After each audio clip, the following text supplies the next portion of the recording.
Hi guys, wisdom ব্লগে আপনাদের সবাইকে স্বাগত। আর আজকে শুরু হয়ে গেছে ফ্যামিলি কনফারেন্স, তাই আমি আর উইজডম এখন রেডি হয়ে চলে যাচ্ছি। ওর পাপা এখানে নেই, ওর পাপা আসবে রাত্রে। তাই আসার পরে দেখছি ভলেন্টিয়াররা সব কিছুই রেডি করে নিয়েছেন, শুধু ক্যান্ডেল জ্বালাবে যে জায়গাতে প্রদীপ প্রজ্বলন করা হবে সেই জায়গাটা গাঁদা ফুলের মালা একটা দিয়ে দিলাম, আর কিছু ছিঁড়ে রেখে দিলাম। কিছু গেস্ট আসবে দূরের থেকে, অনেক ফ্যামিলিরা, তাদেরকে স্বাগত জানার জন্য। আর রেডি হয়ে গেছে, ফুল ছিঁড়ে রেডি করা হয়েছে, আর চন্দনের ফুটো রেডি হয়ে গেছে। তাই শিউলি ম্যামকে আমি প্রথম ফুটাটা দিয়ে দিয়েছি। আর এক এক করে সব ফ্যামিলি এসে পড়েছেন, তাদেরকে স্বাগত জানানো হচ্ছে। আমরা তো এই কাছে বাড়ি, তাই আমরা দূরের যারা আছে, দূরের ফ্যামিলি, তাদেরকে স্বাগত জানালাম। তাই সব ফ্যামিলিরই মোটামুটি আসা হয়ে গেছে। ধর্মনগরের বেলুনে সাবরুম, তারা যারা দূরে আছেন তারা এখনো এসে পৌঁছাননি, তারা হয়তো বিকেলে হয়ে যাবে।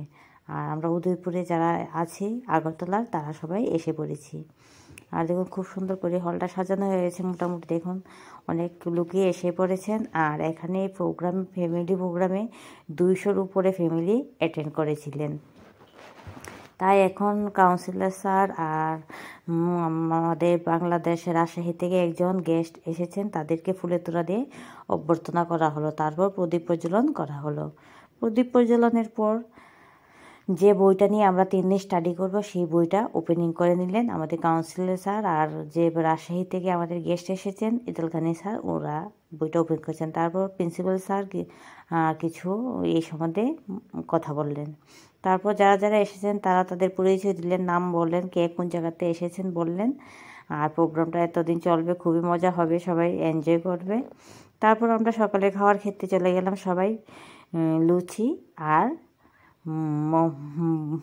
আলুর দমের সবজি দিয়ে সবাই টিফিন করে নিচ্ছি। টিফিন করার পর যে বইটা ওপেন করা হয়েছে, সেই বইটা আমরা সবাই স্টাডি করতে বসে গেলাম। বাচ্চারাও আরেকটা গ্রুপে স্টাডি করতে বসে গেল। তার স্টাডি করার পর দুপুরে খাওয়ার টাইম হয়ে গেল। এখন আমরা দুপুরে খাওয়াটা খেয়ে নিচ্ছি। দেখুন সবাই লাইন দিয়ে দাঁড়িয়ে আছে। তারপর এক এক করে সবাই খাবার নিয়ে এসে খেয়ে ফেলছে। আমি ফার্স্ট এসেই খেয়ে নিলাম, কারণ ভিডিও করব। খাওয়ার পরে সবাই মিলে আমরা কাপেল ওয়াইজ খেলা শুরু হয়ে গেল। বাস্কেটবল, কে কতটা বল বালতির মধ্যে দিতে পারেন, একবার ওয়াইফরা দিবে, একবার হাজব্যান্ডরা দিবে, এইভাবে করেই খেলা প্রথম রাউন্ড সেকেন্ড হয়েছিলাম, যেমন সেকেন্ড 3-4 জন পাঠিয়েছে, তারপর আবার রাউন্ড হতে তারপর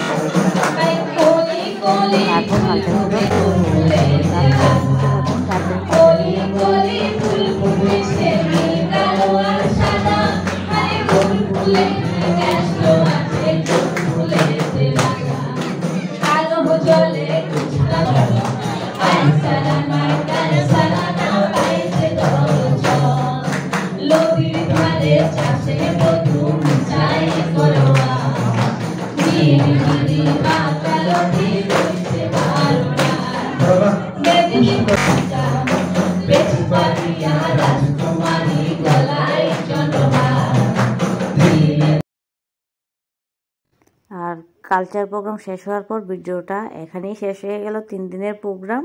আর কেমন লাগলো বলবেন, লাইক কমেন্ট শেয়ার অবশ্যই করবেন। যারা নতুন আছেন সাবস্ক্রাইব করতে কিন্তু ভুলবেন না, আমার নতুন আরও ভিডিও দেখার জন্য।